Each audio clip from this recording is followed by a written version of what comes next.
pagdiriwang ng Pasko, sabayan po natin ang awit na ito.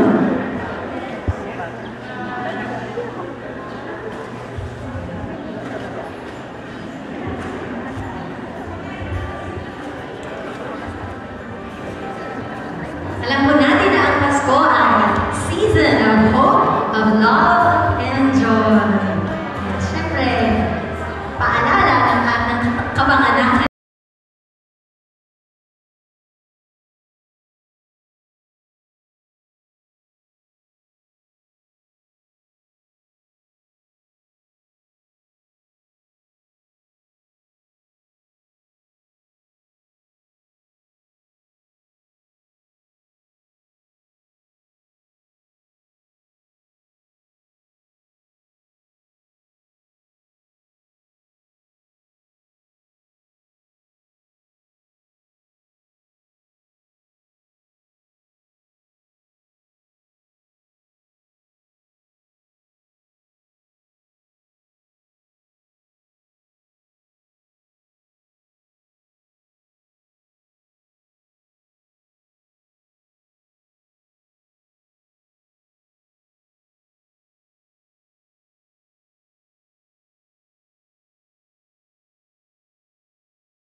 For the love of Christ constrains us. Kahit mahirap magturo, nagtuturo sa inyo, iba sa na, ang hirap gumising sa umaga, di ba? Tinatamad tayo, ulan, araw, lahat yan nararanasan natin. At marami pa sa atin dito na more than 5 sections pa yung tinuturuan. Iba dito, 8 sections pa. At nagre-reklamo, sabi namin, sa Panginoon na kayo magreklamo. Sa Panginoon na magreklamo. Eh, habang binibigyan tayo ng Diyos ng lakas, nawa ay magpatuloy tayo sa paglilingkod sa Kanya sa pagtuturo sa mga bata. At ngayon, ay makakanting tayo ng ilang testimony, patotoo, kung paano ang naging impact ng SBEC sa buhay nila, sa church nila, at maglalo na higit sa buhay ng mga bata. So tawagin natin ang mga next generation natin, ng mga ng mga SBEC teacher na magbibigay ng testimony. Unahin natin si Teacher Bella. Teacher Bella from Global Heart Mission. Yan. Tawagin natin si Teacher Bella. Ayan. Si Teacher Bella, siya ay nagtuturo ng high school sa Las Piñas East National High School. Welcome, Teacher Bella.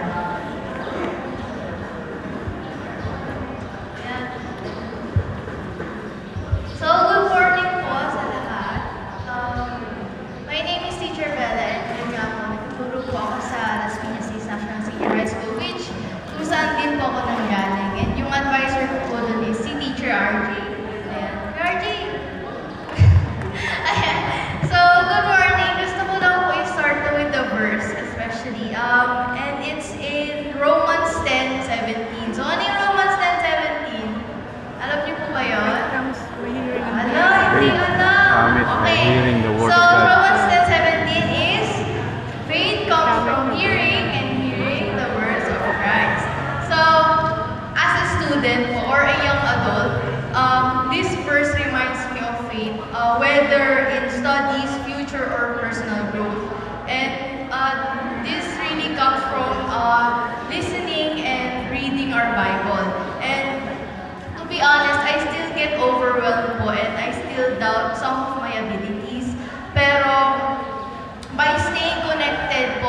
scripture, this nurtures the belief pa rin na I or the Lord is capable of overcoming those obstacles na napagdadaanan ko po. But, syempre, of course, it takes time pa rin para ma-strengthen yung faith natin, di ba? Kasi parang po siyang halaman. So, sa halaman, kailangan natin siyang diligan regularly para tumubo and lumago, di ba? So, ganun din siya para sa atin, ganun din siya. Kailangan din natin i-feed yung sarili natin or yung spirit natin ng words of God para lumago and mas lumalim pa yung roots natin sa salita ng Diyos. And with that, ito din po yung nagiging effect sa pagtuturo natin sa mga estudyante. Na tataniman natin sila ng words of God and nagko-continue tayo na i-work on yun para sa kanila and hanggang sa si Lord or yung Holy Spirit na mismo yung mag-work sa buhay nila and mag-guide sa kanila and tutulong sa kanila para i-overcome yung mga problema sa buhay. And I'm very thankful kasi nanggaling din ako dito and meron mga pinadala si Lord na mga tao nagtanim sa akin ng salita ng Diyos. And now I continuously seek God to strengthen my faith in Him and to keep me going through this tough world. And alam ko kasi na hindi ko rin kakayanin ang ako lang mag-isa and kailangan ko talaga siya. So, yun lang po, all glory to God. So, yun po, Thank you, Teacher Bella. Yan, bata pa. Ibig sabihin. Good morning po sa bawat isa.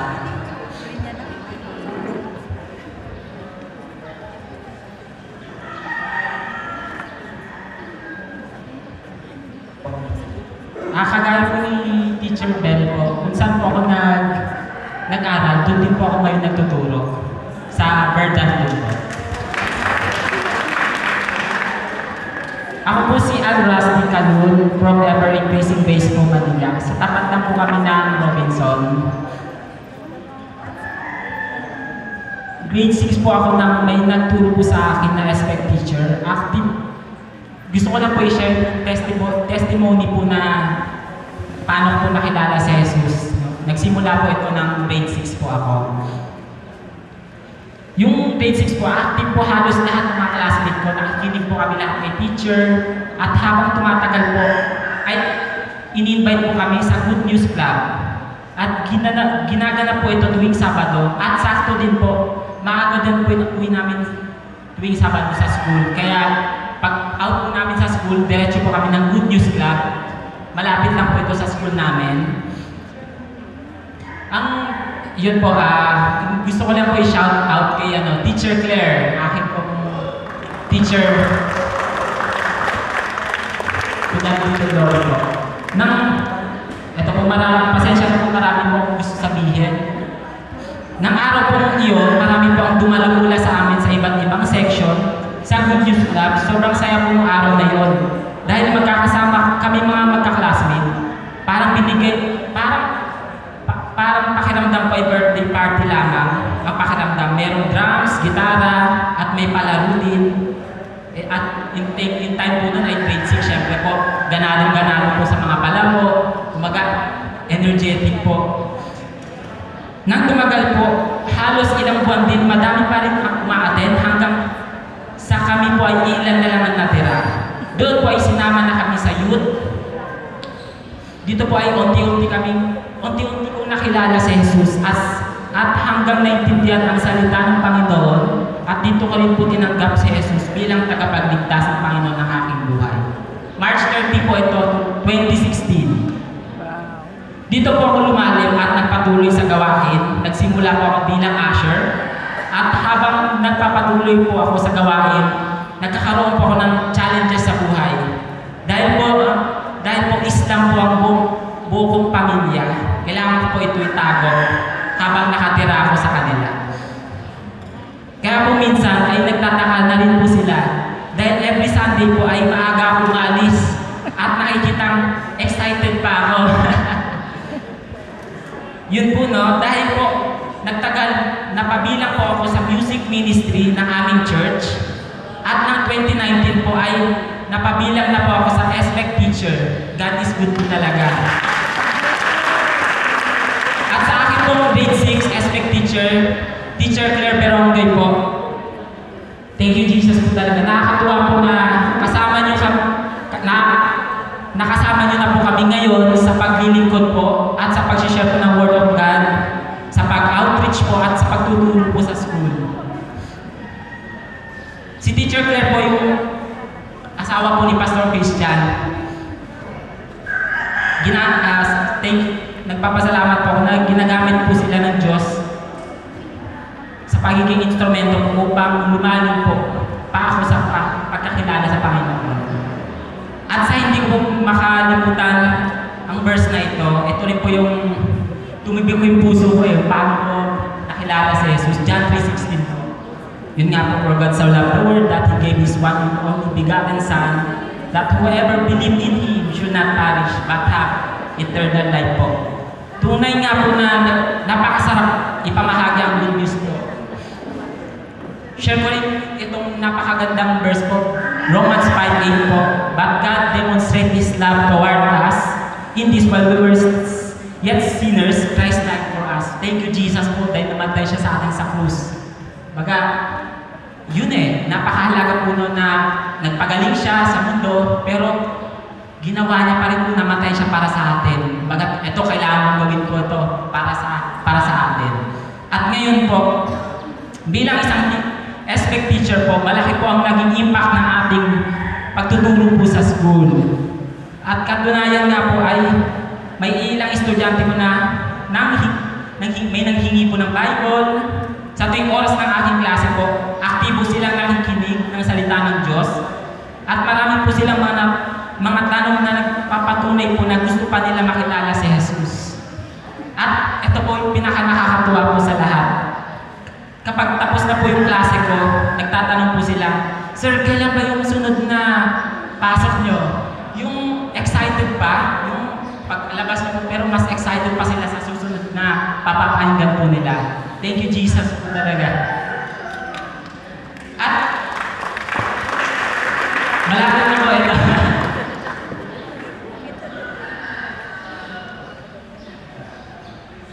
At sa amin naman pong church, may mga members din po kami na gusto mag-volunteer, teacher, praise God po. At may mga sumama na din po para mag-observe. Dahil nakita po nila ang kahalagahan ng pagtuturo ng salita ng Diyos sa mga kabataan. At sa akin pong personal na pananaw, hindi lamang po sa tinapay nabubuhay ang tao, kundi sa bawat salita na nagmumula sa word, sa bibig po ng Diyos. Ipagpatuloy lang po natin mga teachers ang pagbabahagi ng salita ng Diyos. Mabuhay po ang mga SPEC teachers. Tugat po ng lolo.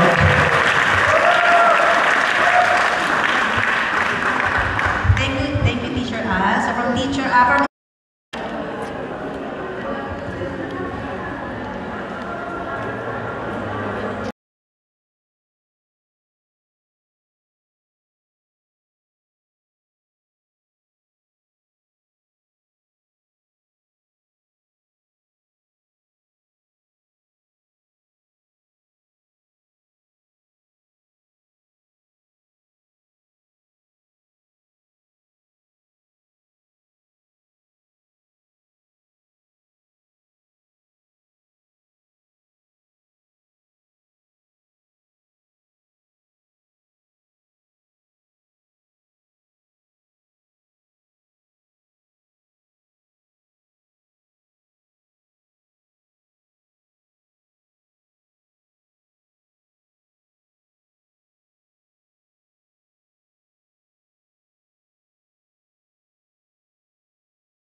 Kaya nga binigyan tayo nito. Paparapol muna tayo ulit kasi natin So meron tayo dito, salamat sa nag-pledge. Meron nag-pledge sa atin dito ng 12 gift check worth 500 pesos. Galing sa SM gift check. Kasi habang nag-ready mo ng taga-New Life, ay tatawagin natin Kuya Joe. Sige,